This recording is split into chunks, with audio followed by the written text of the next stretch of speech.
세계 최대 히토류 생산국 중국이 히토류 가공 기술 수출을 금지한다고 발표하였습니다. 미국 등 서방국이 히토류 가공 사업을 시작하려 하자 히토류의 채굴, 성광, 제련 등의 기술을 수출 금지 목록에 포함시킨 것입니다. 미국, 일본 등과 분쟁이 생길 때마다 중국은 히토류를 무기화하는데 히토류 생산 정제 공정을 중국이 독점하고 있기 때문입니다. 중국은 작년 21만 톤의 히토류를 생산하여 세계 히토류 시장 점유율 70%를 차지하였고, 재련 규모로 따지면 시장 점유율이 90%에 달하며 사실상 시장을 장악하고 있습니다. 히토류는 17가지 희소성 광물을 의미하며 스마트폰, 전기차, 첨단 무기 등을 만드는 데 쓰이고 있으며, 희귀한 토양 물질이라는 의미와 달리 실제로는 지구상에 상당히 많이 매장되어 있습니다. 미국은 1980년대까지 히토류를 많이 생산하였지만 지금은 환경오염 문제로 히토류 정제를 모두 중국에 맡기고 있으며, 작년 생산한 히토류 43,000톤 모두 중국에서 정제하였습니다. 중국의 공급량이 압도적으로 많은 이유는 히토류 정제 과정에서 심각한 환경오염을 일으키기 때문입니다.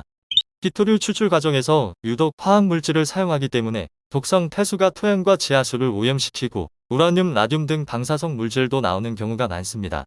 미국은 80년대까지 히토류 생산 1위 국가였지만 높은 인건비와 환경오염에 대한 우려가 커지면서 히토류 개발을 중단하였고, 중국은 이 틈을 이용하여 히토류 개발에 대규모 투자를 하기 시작하였습니다. 선진국은 심각한 환경오염 문제 때문에 히토류를 생산하지 않지만 중국은 이에 개의치 않고 히토류 생산을 늘리면서 히토류 시장을 장악하게 되었습니다.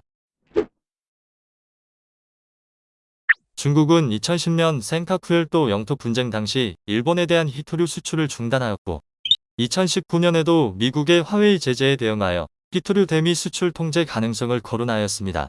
미국 등 서방 국가들은 최근 중국의 히토류 공급에 대한 의존도를 낮추기 위해 자체 히토류 생산 가공 능력을 확대하기 위해 노력해왔고, 일본도 히토류 중국 의존도를 줄이기 위해 베트남의 히토류 탐사를 적극적으로 지원하였습니다. 중국의 히토류 매장량은 4,400만 톤으로 세계 매장량의 30% 이상을 차지하며 1위를 차지하였고, 베트남은 2,200만 톤으로 2위를 차지하였습니다. 베트남의 작년 히토류 생산량이 2021년 400톤에서 2022년 4,300톤으로 급증하면서 세계 6위 생산국이 되었습니다. 베트남은 미국, 호주, 한국 등 선진 국가의 우수한 가공 기술을 통해 환경오염을 줄일 수 있고, 중국의 히토류 횡포를 막을 수 있는 유력한 대안으로 떠오르고 있습니다. 선진국들은 현재 기술력으로는 채굴과 가공에 심각한 환경오염이 발생하기 때문에 히토류 산업이 도태되었지만, 중국은 80년대부터 히토류에 대규모로 투자하면서 현재 전세계 히토류의 90% 이상을 장악하게 되었습니다. 하지만 최근 미중 갈등이 심화되고 중국의 히토류 무기화에 맞서 환경오염을 크게 줄인 새로운 친환경적인 정제 기술이 개발되고 있습니다. 미국의 스타트업 업체들은 첨단 컴퓨팅 기술로 정제 속도를 최대한 높여 오염 물질을 최소화하는 기술을 개발하고 있고, 한 업체는 단백질을 프로그래밍하는 나노 기술로 히토류를 흙에서 분리하는 기술을 개발하고 있습니다. 사실 한국에도 히토류가 많이 매장되어 있습니다.